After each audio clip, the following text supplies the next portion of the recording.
All right, today we are diving into something I think is really powerful, a framework called constructive individualism. It's all about how to make a real impact without totally burning yourself out. Honestly, it might just be the third way you've been searching for in your career. So first, let's just set the stage a little. We're going to talk about a feeling that I bet is super common for so many of us, especially if you're ambitious and you're working inside a big company or a really complex industry. It's this dilemma that honestly feels like a no-win situation. I mean, does this sound familiar? It's this constant tug of war, right? On one side, you can just go all in, hustle like crazy, work those 80-hour weeks, and risk complete and total burnout. And on the other side, you can just disengage. You decide the whole system is broken, it's never going to change, and you just check out. You become cynical. It feels like a total trap. And that, right there, is the big question we're digging into. What if that whole choice, sacrificing yourself for the machine or just withdrawing from it completely, what if that's a false choice? What if there's another path, a different way to play the game that involves engaging with the system, but doing it on your own terms? Now, to really get this new solution, we actually have to take a step back and look at a really powerful old one, an idea that has shaped how people think about individualism at work for, more than half a century. So, way back in 1957, Ayn Rand's philosophy, objectivism, put out some seriously influential ideas. She basically said the individual is the engine of everything. Productive work? That's not just a job, it's a high moral calling. And her core piece of advice for the top performers, the creators who find themselves stuck in a broken system, it was simple and it was radical. Just leave. Withdraw your talent. And this idea got a famous name, Going Galt, after a character in her novel Atlas Shrugged. It's this whole philosophy of strategic withdrawal. The thinking is, if the system doesn't appreciate you, if it's holding you back, then you take your ball and you go home. And for its time, this was a really powerful statement about individual worth. But here's the thing, and it's a big thing. The world of 1957 is, well, it's not our world. The entire context is shifted, and that means our strategies have to shift too. The idea of the lone genius, working away in a vacuum, it just doesn't really map to our hyper-connected reality anymore. And you can see that evolution right here. Back in the 50s, it was all about the individual as the standalone hero. But by the 80s, we started to see the world differently, in terms of systems and all their hidden connections. Then, in the 2000s, we really started to grasp network effects. This idea that value is actually created through connection, not in isolation. And today? Well, today, simply withdrawing just doesn't work the same way. Okay, so if going Galt is kind of an outdated strategy for our world, what replaces it? This brings us right to the heart of constructive individualism. It's a new mental model, one that bridges the power of you, the individual, with the reality of the complex systems we all live and work in. This slide just lays it out so clearly. You've got the old path, pure objectivism, which said the individual is an island. So if the system is corrupt, you withdraw. But then you have constructive individualism. It says no, the individual is a node in a network. So you don't withdraw, you stay engaged, and you reimagine the system from the inside.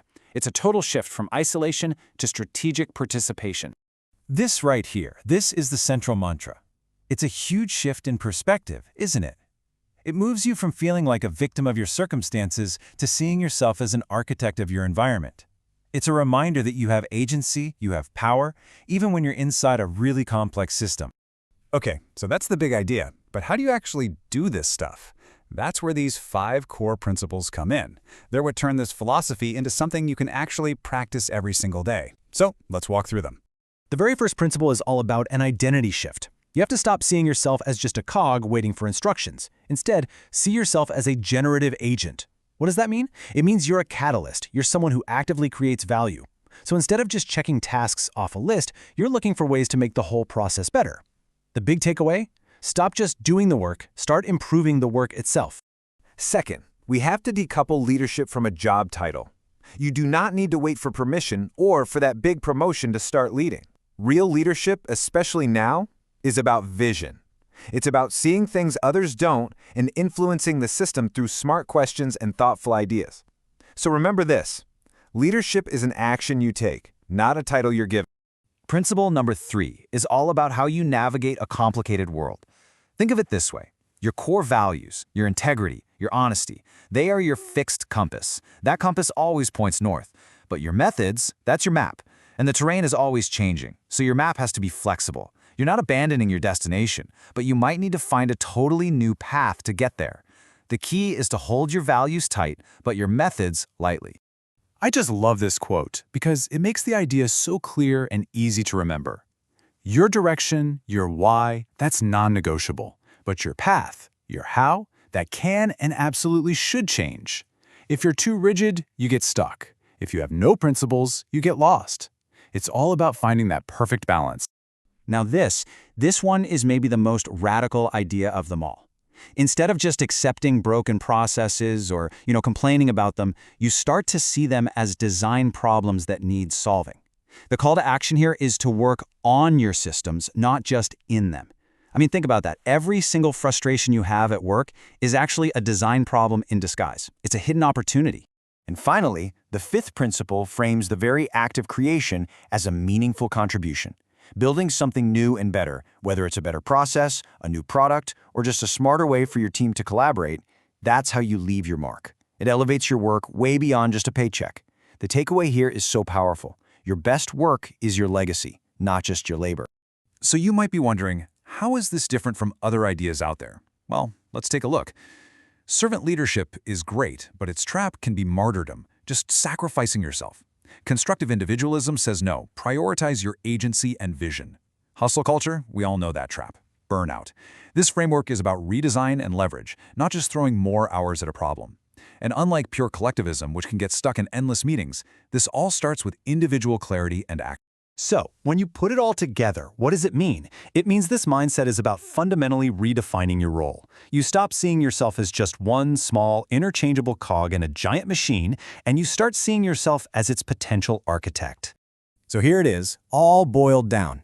Constructive individualism is the synthesis, the blending of your individual agency, your personal power, with systems intelligence, your understanding of how things really work. It's all about strategic engagement. That's the powerful third path we've been talking about, right between the extremes of burnout and cynical withdrawal. And I think this is the perfect way to wrap it up. When you start to see yourself as a generative agent, as a leader without a title, as an architect of systems, your work becomes so much more than a job. It becomes your unique, your meaningful signature on the world. So we're left with this, a direct and, I think, really provocative question. And this isn't just a rhetorical question to make you think. I mean, really, right now, think about it. That frustrating weekly report, that broken workflow, that meeting that always goes off the rails. What is one system, big or small, that you will choose to reimagine? Because that's where the work begins.